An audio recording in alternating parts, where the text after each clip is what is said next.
ಪಟ್ಟವನ್ನು ಏರೋದಕ್ಕೆ ರೆಡಿಯಾಗಿದ್ದಾರೆ. ಬಿಹಾರಕ್ಕೆ ಈಗ ಸಾಮ್ರಾಟರಾಗ್ತಾ ಇದ್ದಾರೆ ಸಾಮ್ರಾಟ್ ಚೌಧರಿ. ಬಿಹಾರದಲ್ಲಿ ಬಿಜೆಪಿ ಆಡಳಿತ ಈಗ ಶುರುವಾಗ್ತಿರೋದು ಅಧಿಕೃತವಾಗಿ, ಅಂದರೆ ಮುಖ್ಯಮಂತ್ರಿ ಹುದ್ದೆಯಿಂದ. ನಾಳೆಯಿಂದಲೇ ಕೇಸರಿ ದರ್ಬಾರ್ ಈಗ ಶುರುವಾಗ್ತಾ ಇದ್ದಾರೆ. ಕೇಸರಿ ಪಕ್ಷದ ಮೊದಲ ಮುಖ್ಯಮಂತ್ರಿಯಾಗಿ ನಾಳೆ ಬೆಳಗ್ಗೆ ಪ್ರಮಾಣ ವಚನ ಸ್ವೀಕರಿಸಿದ್ದಾರೆ. ನಾಳೆಯಿಂದಲೇ ಆಡಳಿತ ಶುರುವಾಗುತ್ತೆ. ನಿತೀಶ್ ಯುಗಾಂತ್ಯವಾಗಿ ಅಲ್ಲಿ ಚೌಧರಿ ಆಟ ಶುರುವಾಗ್ತಾ ಇದೆ. ಬಿಹಾರದ ಮೊದಲ ಬಿಜೆಪಿ ಮುಖ್ಯಮಂತ್ರಿಯಾಗಿ ಸಾಮ್ರಾಟ್ ಚೌಧರಿಯವರು ನಾಳೆ ಅಧಿಕಾರವನ್ನು ಸ್ವೀಕರಿಸ್ತಾರೆ. ಡಿಸಿಎಂ ಆಗಿದ್ದಂತಹ ಚೌಧರಿಗೆ ಈಗ ಸಿಎಂ ಪಟ್ಟ ಒಲಿದು ಬಂದಿದೆ.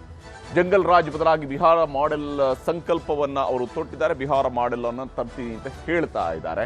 ಈ ವಿಚಾರದಲ್ಲಿ ಸಿಎಂ ಸ್ಥಾನಕ್ಕೆ ರಾಜೀನಾಮೆಯನ್ನು ನೀಡಿ ಭಾವುಕರಾಗಿದ್ದಾರೆ ನಿತೀಶ್ ಕುಮಾರ್ ಅವರು. ಯಾಕಂದರೆ ಸುದೀರ್ಘ ಅವಧಿಗೆ ಅವರು ಬಿಹಾರದ ಮುಖ್ಯಮಂತ್ರಿ ಆಗಿದ್ರು. 10 ಬಾರಿ ಮುಖ್ಯಮಂತ್ರಿಯಾಗಿ ಅಧಿಕಾರವನ್ನು ಸ್ವೀಕರಿಸಿದವರು ನಿತೀಶ್ ಇನ್ನೂ ಲೆಕ್ಕಕ್ಕುಂಟು ಆಟಕ್ಕೆ ಇಲ್ಲ. ಯಾಕಂದ್ರೆ ನಿತೀಶ್ ರಾಜ್ಯಸಭೆಗೆ ಕಳಿಸಿ ಅಧಿಕಾರಕ್ಕೆ ಈಗ ಬಿಜೆಪಿ ಏರಿದೆ.